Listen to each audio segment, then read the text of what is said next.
like it's Thursday. Okay, everybody, I think we're going to get started here. First off, thank you all for coming. If you haven't swiped in, Carly's over there with a card swiper. It can go on your co-curricular transcript and everything. But we're going to go ahead and get started. Katie and Christy are here from the Women's Leadership Project to give you a presentation over the Red Flag campaign. It's happening all the month of October. They're going to tell you a lot more about it. It's going to be awesome. So I'm going to let them take over. Thank you.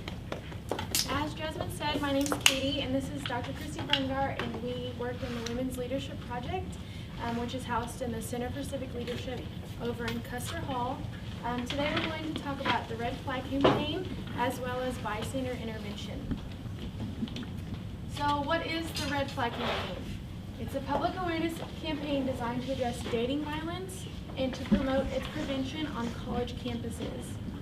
It urges people to say something when they see warning signs or red flags in the relationships. And on your tables, there's a couple posters that have examples of red flags that might be seen in a couple of relationships. If Hannah, would you mind reading one? Okay, sorry. Okay, she doesn't let me hang out with my friends. She says she should be enough. She doesn't let me hang out with my friends. She said I should be enough. What kind of red flag would that be? That's isolation. So they're keeping their partner from other people in their family. Says, he won't respond to my messages. I know he wants to be with me. I know where to find him. He won't respond to my messages. I know he wants to be with me. I know where to find him. Stalking. This one says, I didn't want to put her down in front of her friends, but she just wouldn't shut up.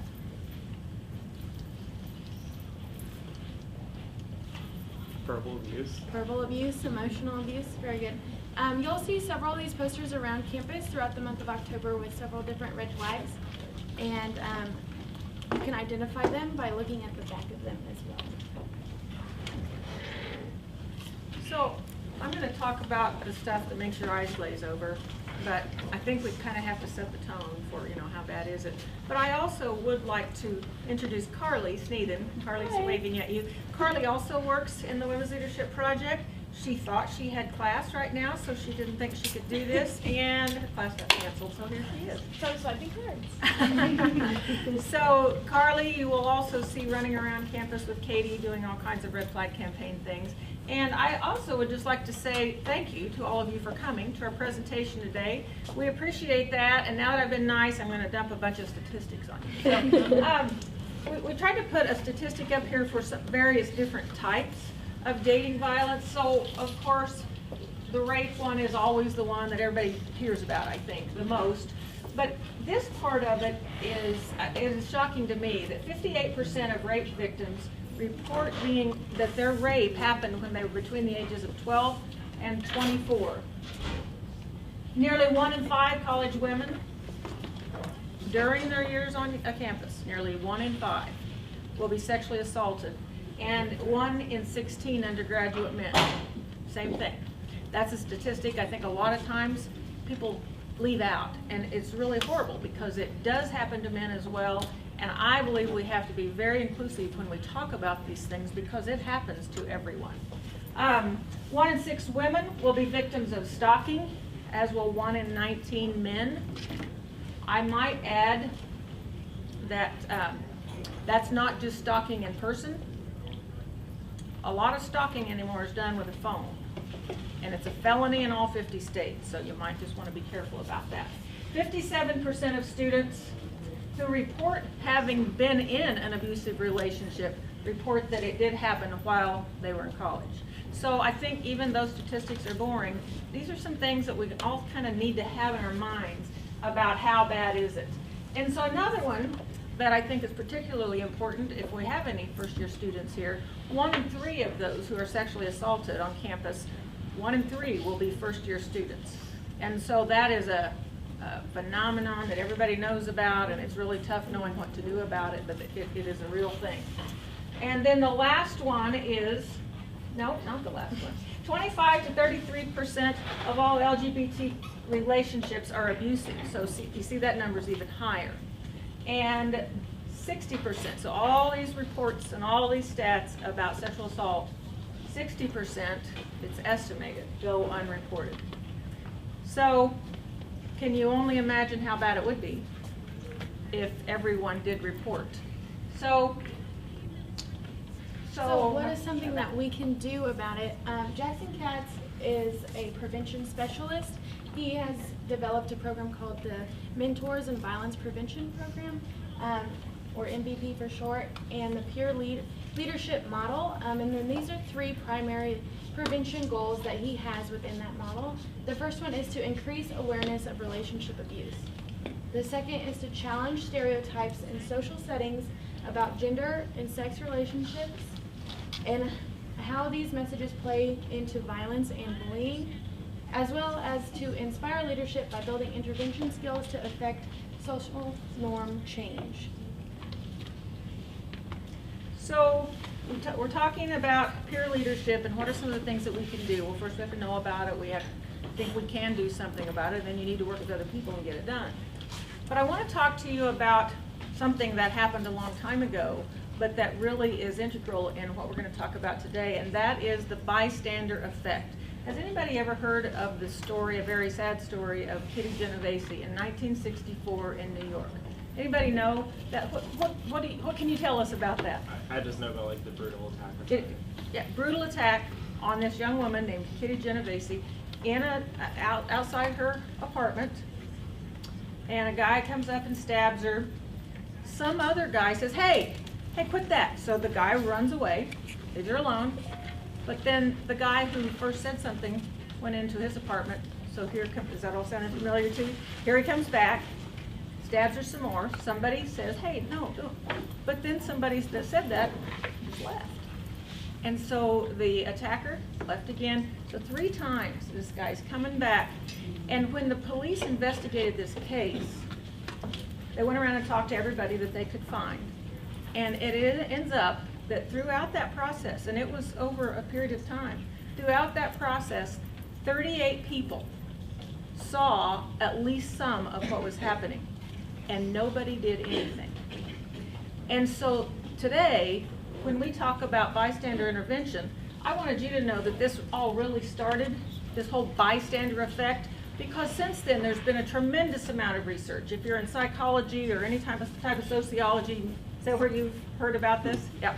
You've heard about this case because it has been studied tremendously.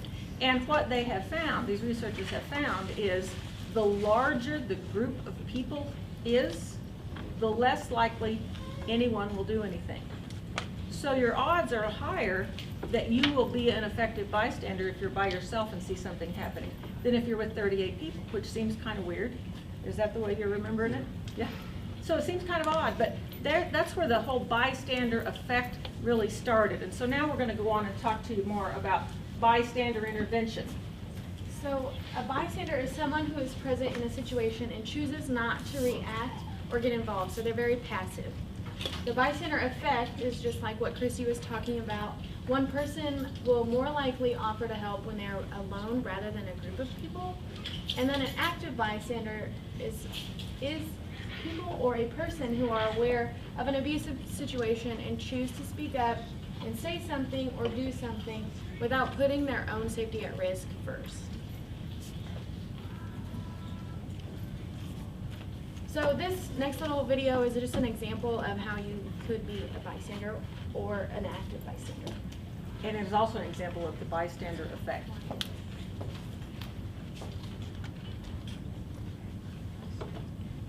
We'll go back.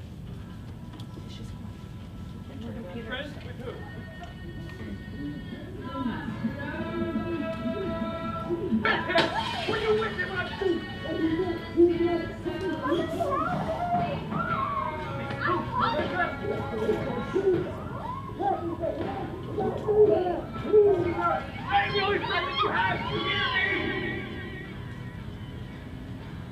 One in 3 women are victims of relationship violence, and it's often ignored by those who could help but don't.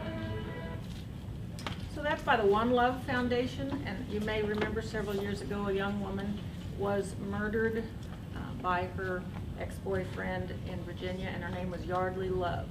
and her parents have started this One Love Foundation to work on all of these exact same issues.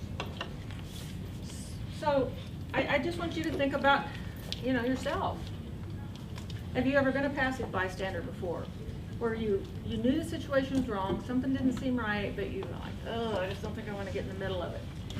The sad part about that is what the research has told us now for the last several years, but more and more the research is telling us that bystander intervention is one of the most effective strategies to end different types of violence. That if people would step in and say something, most times it just stops and it doesn't escalate. So what kept you from taking that action, and how did you feel afterwards? Well, these are typically the barriers that people talk about. Socially, you're worried about what might your friends think, what might your friends say. Would it be kind of embarrassing to do that? Or you think somebody else will. Somebody else will do it. Or you are fearful that there will be retaliation against you. Or maybe even the most scary is you don't even know it's wrong. And so really those are the barriers, kind of the social barriers. But for me, I'm old, 61 years old, and so I've been kind of seeing this stuff a lot of years of my life. And most years of my life, what I have heard from society has been, oh, don't get involved in that, that's not your business. But the research says that's the way we can end it.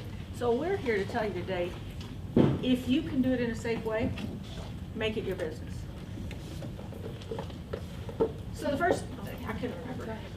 First thing you have to do, we've got to figure out, everyone understand about gender equality and gender inequality, and what are some of the effects and problems that are caused by that. Educate yourself about healthy and unhealthy relationships. Talk to your friends about the dangers of abuse. Society has also said to us, we're not supposed to talk about these things. Well, I'm saying to you that's wrong, and we do need to be talking about these things. And in fact, when's the last time you saw a problem go away because we didn't talk about it? It doesn't happen. So we have to talk about this. This is a major societal problem, and we all have a role to play in this. And here's one I hear about a lot of the times. I've got a friend and he or she's doing this or that and it just keeps happening. I'm sick of hearing about it. Unless you've been in the situation, you cannot imagine how hard it is to get out of it. So just be supportive of them until they're ready to do that, to get out. So these are some tips that you can take during the situation to be an active bystander. So the first thing is to recognize a problem and be aware of the situation that might be occurring or that you're involved in. Take on a sense of responsibility. Say, I can do something to prevent this. But keep yourself safe first. Always keep yourself safe. And if you can't do it by yourself, recruit others to help you. Sometimes it's easier if there's 1 or 2 of you or 3 or 4 of you to go up to a situation and you can cause a ruckus and divert the person away from the situation, or just all of you can go up, hey, this isn't cool. And then also be confident and use intervention skills, which is something that Christy's going to quickly explain. Yeah, and it really, it's pretty common sense kind of stuff, but it really talks about the different ways that you could do that disruption. Just go up and go, oh, I don't think this, or I think this, and just start talking to whoever you think is doing the wrong thing here. Or maybe you start talking to the person that you feel is about to be victimized and say something like, here, I think maybe, if it's a young woman, say, I think, let's just run to the restroom for a little bit and break that situation up. If it's a young man and you're a young woman, you want to stop and think about that. What would you say? But there are all kinds of things you could do, but the most important thing is that you say something. Now, I do want to stress over and over and over this piece about your own personal safety. Bystander intervention is a great thing, unless it gets you hurt. And so you always have to assess that situation first and think, if I do that, will I be safe? And if you feel pretty comfortable that nothing's going to happen to you, go do it. If you ask yourself that question, I don't know, if I do that, would I be safe? And you think, I don't know, don't do it. Don't do intervention. Turn the other way and go away. You do not want to get yourself hurt. But if you can, maybe that means you don't know if you want to do it by yourself, but you recruit some friends. You do some of this group business and you go talk to your friends. Maybe these two people try to get a friend from that one and a friend from that one and say, don't you think we need to do something about this? So you don't have to do this by yourself. And another thing that could be done that I think oftentimes in these types of situations, we just don't know if it's that big a deal, so we don't go ahead and call the police. But we should. But we should. Somebody's liable to get hurt if we don't. Oh, the silent stare, I'm sure my kids could tell you I'm really good at that. So, you know, that's just the regular old mom stare kind of thing, you know, just look you right in the eye and say, you know, I don't even say anything. They know. Often they did it anyway, but they knew better. Distraction, as Katie talked about, call for help, whether that's the police, whether it's some friends, whether it's your friends, whether it's some of their friends. Get some people around you so that you're not just in it alone. So we are going to play you a video. This is from, actually this is Step Up, which you are trained in, correct? So Bob Duffy from the Kelly Center is trained in Step Up kind of intervention program. And it's not just about gender and relationship violence. What all else is this bystander intervention about, Bob? Alcohol and drugs, just general violence situations, ethical questions, cheating. You see somebody cheating on a test, cheating in a class. You can use it for just about anything. Just about anything. It's got a great training. But most of us don't. And that's really what bystander intervention is about. And the message Katie and I hope that you take from here today is that I could do something. You know, many times I could have been the one who could have done something about that, and I didn't. So here is a video from, I think it's Arizona.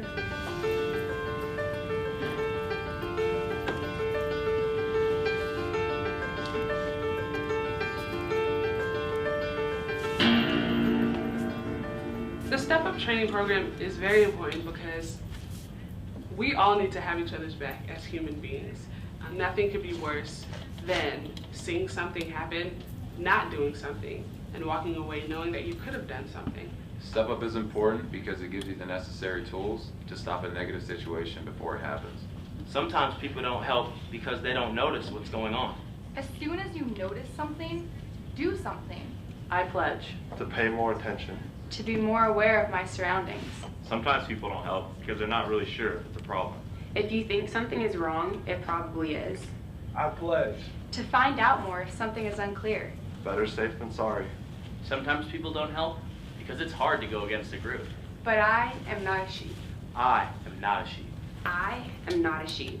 Are you? It's not always easy, but have the courage to step up. Sometimes people don't help because they think someone else will help. Don't assume someone else will do something. Do what you think is right, even if no one else is doing anything. Everyone is probably thinking the same thing.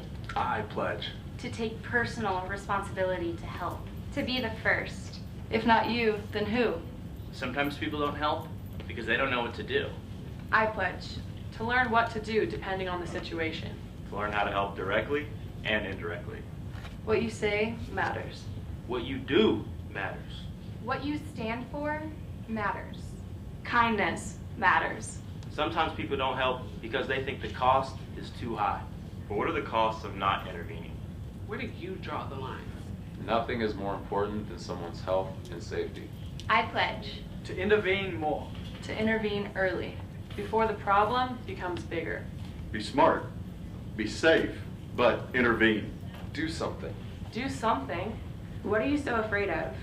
I pledge to do what I can to help. To at least try. What would you want someone to do for you? I pledge to step up the next time I see someone in need. Will you? Will you? Will you? Be there for your teammates. Be there for your friends. Be kind, step up. It matters. Some heroes wear jeans. It's up to you. It's up to me. It's up to us. Together, we can make a difference. It's what we do at the University of Arizona. It's the Wildcat way. What will you do in your defining moments? Be the change. Ik beloof te step up als iemand mij nodig heeft in een noodsituatie. Estamos en esto juntos. Te necesitamos. Step up. Do the right thing. I pledge to encourage our team, our student athletes, staff, and coaches to all step up. Each of us can make a difference. You got my back? You got my back? You got my back? I got your back. I got your back. I got your back. So many fans think games are won and lost between the lines, but in what we do, many times games are won and lost outside the lines, on that Saturday night, on that Friday night. So if you see a friend or teammate in a tough situation, step up. We're all in this together. Step up. Step up. Step up. Leave it there for a minute. So I think there is this belief that none of these things that Bob's talking about, things like that just don't happen here at Fort Hays State. We're small, we're safe, we're all those things. And you know what? We are a pretty safe campus. But these things are still happening on our campus. We have a really good university here. But can you imagine if every one of us would decide and commit to be an active bystander, we could even make it better. We could make it much better. So that's what Katie and I are here to really ask of you today is think about a time that you've maybe seen a situation that you could have done something, but you don't know what to do, so you don't do anything. Think about that the next time you see a situation. I hope that you remember this and think, well, okay, now what is it? Oh, well, we've got to do something. First thing you've got to do is assess it and see if you feel like you will be safe yourself. Most times the answer to that will be yes. We're asking you to actually commit to doing something. And in fact, I'm sure very few of you remember Lily Tomlin because you're not as old as I am. I remember her, but I just think this is a perfect quote. And if you think back to Kitty Genovese and the bystander effect, there it is, right there. Every one of us in this room has the ability to do this. And that's what we were asking of you. This next little video has some humor to it, so it's okay if you laugh. This is a serious topic, but you can laugh at this. This is a PSA that was created by the It's On Us campaign, which is another bystander intervention program that the White House has actually developed. It's on us to step in. It's on us to take action. And this just came out. This mission is top secret. You've proven yourself to be a charming, lovable actor. Thank you. But this will be your toughest role yet. This fall, you're going back to school, Adam Devine. We need you to infiltrate a college campus undercover. We've assigned you a partner. Like a Delta Force agent, or an elite level hacker, or like a third thing? Not exactly. He's got heart, he's got passion, and he's my boss. So I couldn't say no when he volunteered for this. Get up and move! You ready, Mr. Vice President? Let's rock and roll, man. You will have to blend in. Hey there, fellow college students. Check the two on the left. That's okay, they're just friends of mine on the football team. Clear. You're gonna have to learn the lingo. And we were on Fleek. It was like mega Fleek, you know? It was like hashtag blessed. Hashtag squad goals. It was so trill, right? It was trill. Keep your story straight. So I'm back at the White House. I'm talking to Barack Obama. I mean, I'm at the frat house, so watching the program about llamas. On YouTube. And most importantly, find a way to get the message out. Hey, folks, I have a confession to make. I'm not a college student. I'm Vice President Joe Biden. And this man standing next to me, he isn't a college student either. He's Adam Devine. That's right. And we went undercover. Sir, I wouldn't mind if I could take it from here. I'm kind of a celebrity, so I'm used to giving speeches. As Vice President Biden just said, we have an important message to deliver here tonight. And that message, the message is... Adam! Yeah, no, I got it. Yeah, definitely. Is it like stay in school? No, Adam.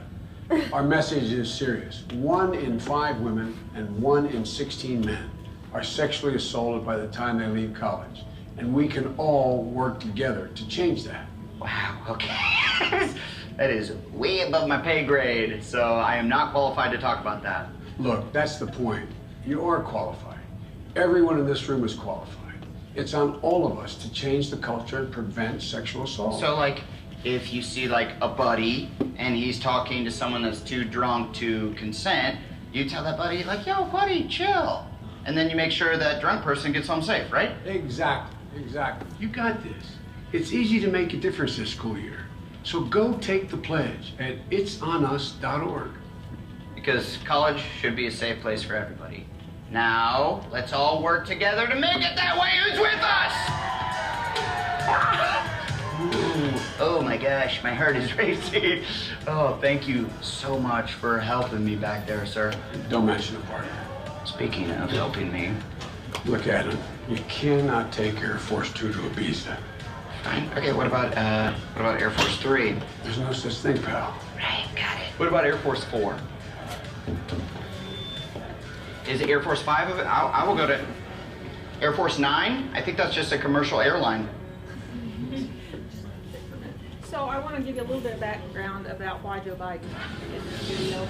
Actually, Joe Biden has been the champion for this kind of work for many, many years. In fact, in 1994, he wrote and worked nonstop to get the Violence Against Women Act passed. And so you will see that Violence Against Women Act oftentimes. It usually says VAWA, but that's the Violence Against Women Act of 1994.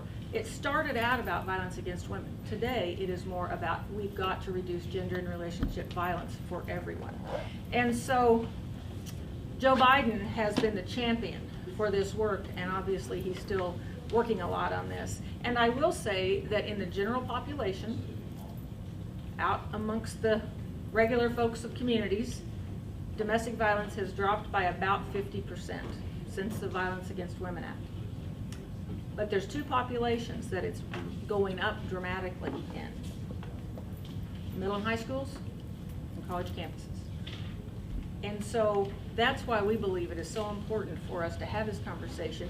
In fact, if all you do to help rid us of these things is talk to people about it, that's a lot, because people have not been talking about these issues, and that broad conversation is what will change a culture.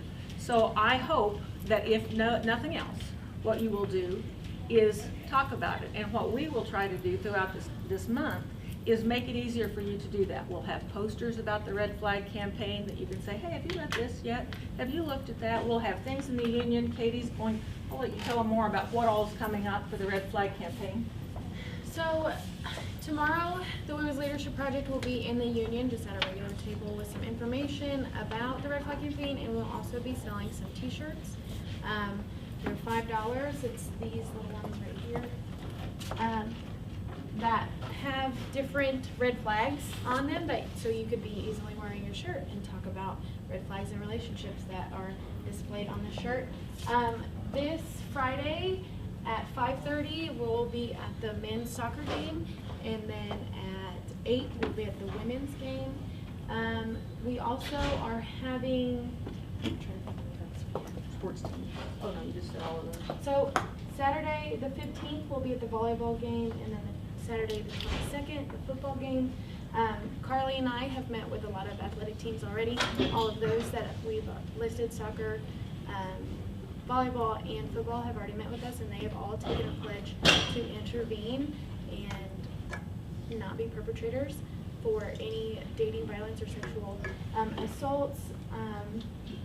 We will have the Clothesline Project, which is an opportunity for survivors as well as friends of survivors have the opportunity to draw their emotions and thoughts on t-shirts, and then those t-shirts will hang in the quad for everyone to see.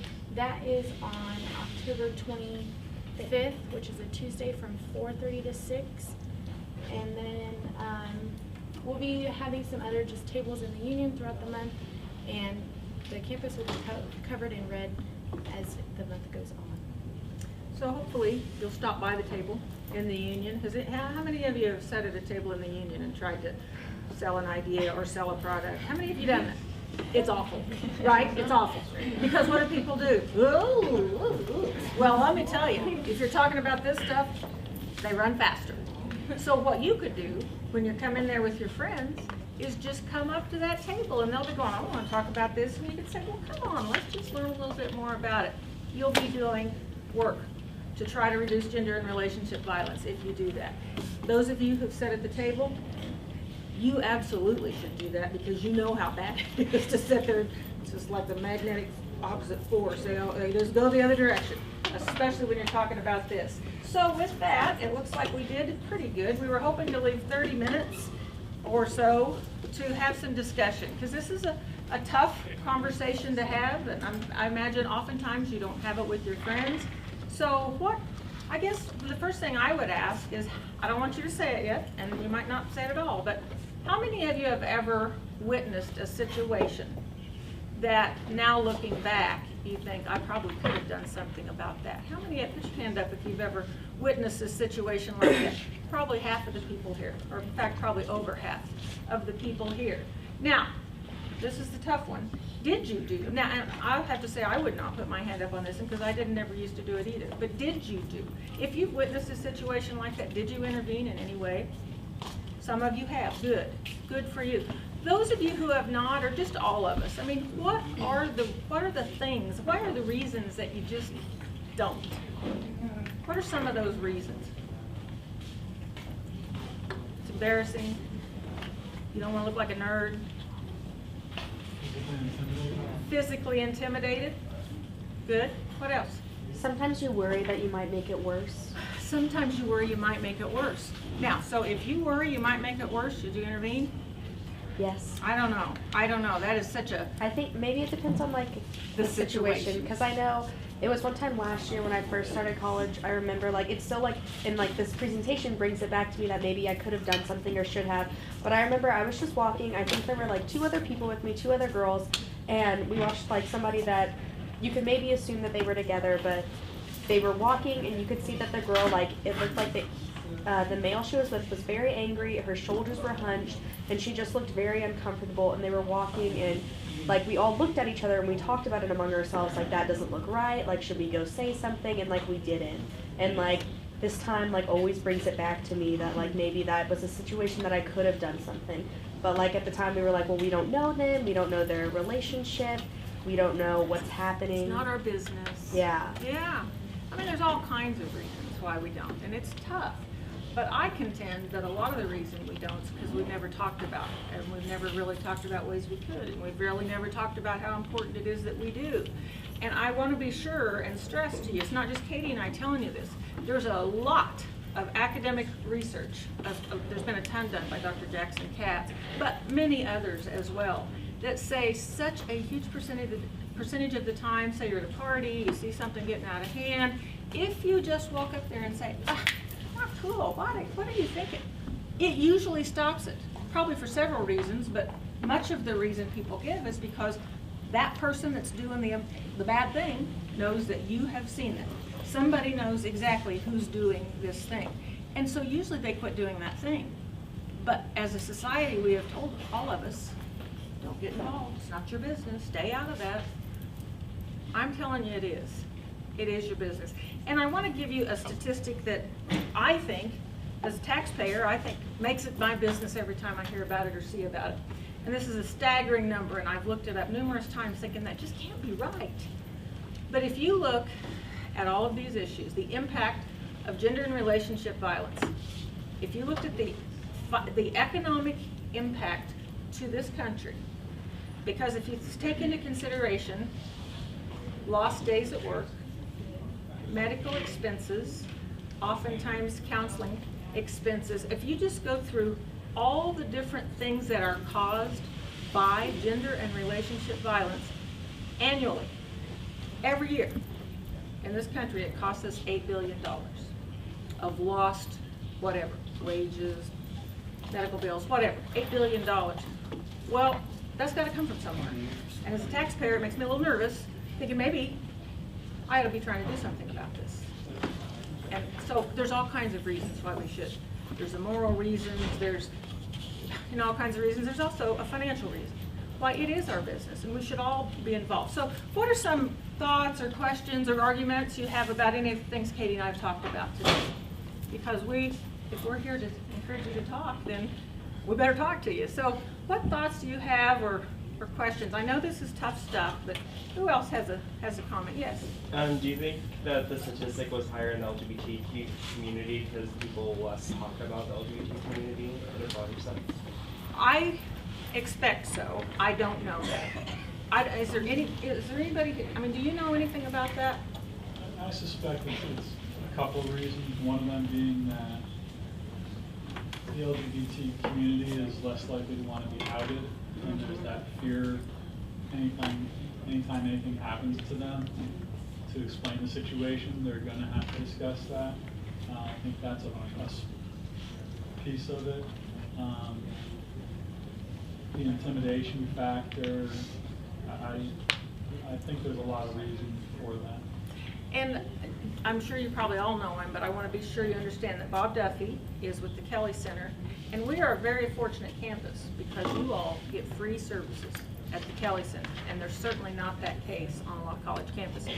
So it's a real gift here, and whether it's you or whether you know someone who's won some of these, do some of these things, or anything for that matter, that you think, man, I think they probably need to talk to somebody. The Kelly Center is where to take them to, and Bob is one of the people that works there. I also want to introduce Amy Schaefer, and I'm going to let Amy tell you a little bit more about her role. She's new to campus this year, and I'm very excited that she's here. Hi, I'm the University Compliance Officer, is actually my job title, but what I do, where it reflects with this, I'm the investigator for Title IX complaints. So if you have an issue, you see something going on, you say, hey, this person is treating me badly, or I think there's some gender-based violence or some inequity going on. I'm someone that you can come talk to on campus. That's one role of mine. I have several, but that's one of my roles within it. I like to see the active bystander out there because I think that's one of the best ways we can do it. And then try to get that person who's in the bad situation some help, and actually both people, making sure that the other person understands that what they're doing is wrong. Great, thank you. I'm very excited that Amy's here for several reasons. She can help take some load off Keegan Nichols, who's been trying to pack this thing around by herself for the most part. So that's great, but I also love it that there is a place on campus with someone who's actually worked the last 20 years of her life on many, many domestic violence cases for Kansas Legal Services. So we're very fortunate to have her.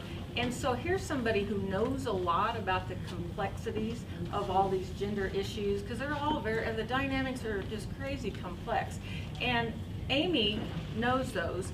And so now we have somebody on campus that you can just go talk to about these things. Lots of times I will have students say to me, my friend has this deal going on, I don't even know, do you think is it that bad a deal I should be worried about him or her? Do you think Amy is a person you can go talk to about any of those kinds of things? And she's trained to do this. I get a lot of questions about these things because I talk about them a lot. I think people kind of identify with me in that regard. But I've never been trained to be a domestic violence advocate or to be a compliance officer. I mean, I teach. Jill is my boss right here. I teach in the Department of Leadership Studies. I just am very passionate about these issues. And so I think that we are extremely fortunate, and I know many universities around this country wish that they could make something like that happen. I also want to introduce Alex because she's sitting here very quiet, but she is actually writing a doctoral dissertation on these exact issues. Do you have anything you would like to add, Alex? I was just, when I got your letter that you sent out, and I was reading through it, I was just really glad to see the light on the LGBTQI community, because I think we've seen that coming, and I was just waiting for those statistics to really kind of surface, so I'm excited we're showing a light on that, and in many ways a vulnerable community, so I'm excited that there are questions about it and that we are being proactive there. I might add to that, so. And my research is also cornered on athletics. And those are two groups that overlay, and there's a lot of social stigmas there and a lot of vulnerability and issues we're not talking about. So I'm glad that those two will meet. Looking forward to learning more about it. Great. So I don't even remember when, I think sometime last spring, my husband and I, when I say we, it's my husband and I, we do a lot of this work together, but we were invited to speak to a 6-state kind of regional NACADA academic advising group. So we were talking to a lot of academic advisors. And I had to do quite a bit of research myself to put that presentation together. And I have quite a few of those. So the statistic I put up here is just one of a number of them that I have. And they were all very alarming because they are all very high. The highest percentage of abuse occurs to transgender people, by far. By far, the numbers are astounding. So I have that kind of information. I can send it to you in any form that you would like to have it if you're more interested in that kind of thing. But what other things would you all like to talk about? Questions about any of this or just comments? It's hard to talk about, I know, but if we're going to have a campus conversation, this would be a great place to start. Do you have any suggestions for active bystander intervention through technology? What do you mean about? Like, if you're not physically in the presence of someone, bullying, or not bullying, but stalking or anything, but you kind of are starting to see that because we can see so much on social media. Yep. If you observing that, is there research out there that shows the best intervention is to do it in social media or to intervene privately with that person? What I would suggest now, just because we have this available to us, is to go visit with Amy, because there's a strong chance that would be a Title IX complaint. And so that would be the first thing that I would do. But of course, sometimes students aren't very comfortable going to talk to someone, especially if they're Title Compliance Officer. That's like, oh. But she would be the one that I would suggest people go talk to. But here's what, my husband and I do a lot of this work in middle and high schools as well. And here's what I say to them that I'm always surprised. So I don't know if I have to say it here now or not, but I'll go ahead just in case anybody doesn't know this, is, you know, I've had middle and high school students say to me, well, duh, of course you're going to get in trouble if you rape somebody. Well, duh, you're going to get in trouble if you beat somebody up. But I mean, stalking, it's not that big a deal. It's a felony in all 50 states. You know, if it reaches the threshold of making someone else feel uncomfortable or fearful, stalking can get you just as much trouble as anything else. So sometimes I think, Jill, it's a matter of people just don't know that. You know, they don't know. I do not know any research that says here's the best approach to do that. I don't really know that. I don't know. Amy, do you know any? I don't. It's a great question, but I need to find out. I don't know that. I think there's also confusion on like what technically is stalking over social media as well. And Christy and I have talked about this, like the intent of stalking, or like looking over those people's profiles. So like if they make that person feel uncomfortable because they're always liking their pictures or commenting, I think that plays a role in it too. Because what is stalking on social media? I know from a legal standpoint that it's very hard to prove stalking on social media without there being some type of threat or inappropriate, like if they just go on and like every picture you have, my aunt does that. I probably have done that too. But if they follow you everything and they tell you, if they get, you know, and they tell you every step you make, that's a different standard. So I think it depends on the matter it's done. I have an example, because I know somebody that actually like just thinking about it. So there's a dating app, and so someone like kept deleting their profile, like after they blocked them, they would remake, and they keep trying to like talk to them and like send them like explicit pictures and stuff like that. So they ended up like calling the police about it, and they got restraining order against the person and everything. But like that was like the threshold of like almost stalking. I don't know if they actually called it stalking, but like you can definitely just like call the police about that. And you don't have to answer this if you don't want to, and I don't blame you, but was it local? I mean, was that some... Oh, it was local, yeah. And so I was assuming it maybe was, and I wanted to be sure and point out, that's very common here. That is very common here. You know, if you've never had that done to you, I mean, I grew up on a farm 17 miles from anywhere, and I've just always been so naive about so many things. But since I've gotten real involved in this work and learning things like that, that's fairly common here, you say, duh, how did I not know that? Well, you know, when you don't know, you don't know, you don't even listen. You don't pay attention. It doesn't mean you. So I think even a heightened awareness for all of us about these issues will be more apt to know when something's out of line. And I think when you start looking and watching and thinking about this, you're going to be surprised how much of this stuff really does go on. Hannah had something, and then Carly. I think part of it too, especially with like middle school groups, is there's been a shift in modern vernacular. Okay, I definitely have told my friends, I was like, oh, I'm gonna go on a date with this person. It's like, let me Facebook stalk them real quick to make sure they're not sketchy. Okay, so I think they don't necessarily understand like that threshold for intent or like what is meant by that. In a lot of cases it's done protectively just to like see, is this like person's possibly fake profile? If there's a handful of pictures of like the same person, you know, they pulled somebody's modeling shots off the internet, made this profile, or is there like a backlog with, you know, family ties and different things that at least speaks to them being, you know, a person from this area or the particular area they say they're from, you know? So I think, well, and I want you to just think, I mean, here we are sitting on a college campus, some of us, you know, maybe learned a little bit about this stuff, and we don't know the answer. You know, we're sitting here stumbling around about, that's a great question, Jill, but who really knows for sure? And yet we give 6th graders smartphones and think they'll be fine.